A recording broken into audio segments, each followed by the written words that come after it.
Bom dia, galera. Falando um vídeo pra vocês aqui, galera. Tá aguardando um carro pra Caeté, galera. Beira da pista aqui, né? Vamos ver que hora vai passar carro. Tá com 5 minutos ou 10 minutos que eu tô por aqui, galera. Tá aguardando aqui o barco pra desse lado. Tem uma virinha aqui. Nossa, Sebastião Bola. Uma beira da pista aguardando o carro aqui. Aqui é a vilinha de Nossa Sebastião Bola. Aqui é o grupo. Era o grupo de antigamente. Essas horas era um movimento grande. Agora virou associação, né, galera? É uma vilinha, virou uma vilinha aqui, ó. Sentido ali é sentido Venturosa, voltando é sentido Garanhuns. Capoeira, Caeté, Garanhuns. Vou virar pra vocês aqui, ó. Aí, ó.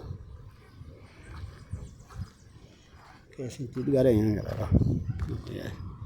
Colega meu, colega meu ali arrumando, mexendo com o bichinho ali, ó. Aí, galera. Sentido Garanhuns. Agora tô aguardando o carro aqui, galera. Vamos ver que hora que vai vir o carro. E as torres não param. Olha que bonito, ó.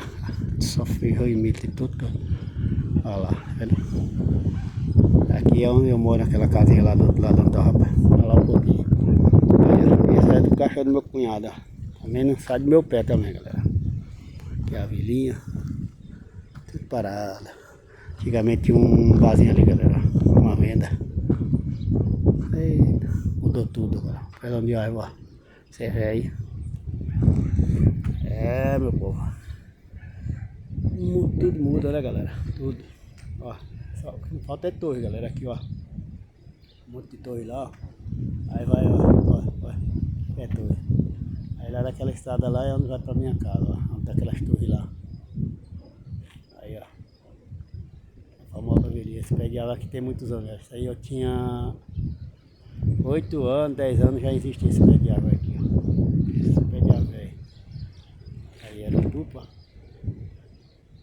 Agora virou associação.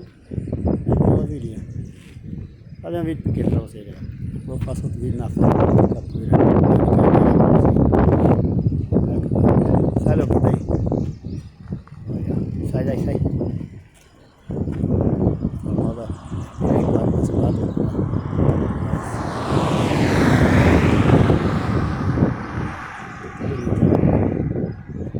Aí tá nesse vídeo pra você agora, Marinha. Fica lá na feira ali de Caeté, eu faço mais pra vocês, tá bom? Um forte abraço a todos. Boa sorte pra todos. Deixa o like, importante, compartilha, galera, que eu agradeço muito, tá? A todos quem tá chegando no meu canal. Eu agradeço mais ainda. Um forte abraço a todos meus parceiros que tem no canal do YouTube. Abraço e até o próximo vídeo, se Deus quiser. Tchau, tchau. Boa semana pra todos.